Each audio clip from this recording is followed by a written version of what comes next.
Considering the family of functions y equals f of x, which equals sine of x plus c, where c is a real number, which of the following number lines represents the graph of all and only the possible values of c for which the graph of y has no x-intercepts? So if you know how a coordinate plane looks, it looks like this, where this is your x and this is your y. So we want our graph to be above this x or above this y. And this x would equal our y here at our x, our y equals 0. Same as here at our y, our x equals 0, but that's not important for this. So we want f of x to be either above this y equals 0, which our f of x is basically our y, same thing. So this will be like f of x equals 0. Or we could have it below, so f of x is less than 0. And so let's just look at our f of x. So our f of x is sine of x plus c, and we want that to be greater than 0. Our sine of x plus c, and this could be less than 0.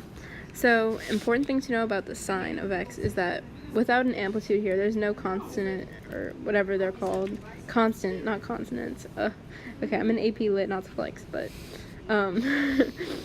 so since there's nothing here, we know that our maximum is going to be 1, and our minimum is going to be -1.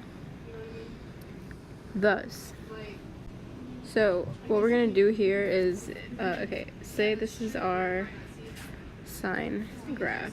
So we have like, like this, right? Okay, that's a very general looking graph. Well, we're gonna have, this is our max, this is our min, so 1, -1, and we're gonna shift it up. So we're gonna do -1 plus the c, and that's greater than 0. So then we get c is greater than 1. And then we have our maximum, sine of x 1 plus c, and we want that to be less than 0. And so then we get c is less than -1. And the reason I did it in this order, like why I didn't do our maximum for greater than x, is because like if you look at the graph, when we bring our -1 up, we're gonna have a graph that's above the x-axis. So we'd have something along the lines of this, but it would be closer to the x-axis, but we don't want it to touch that.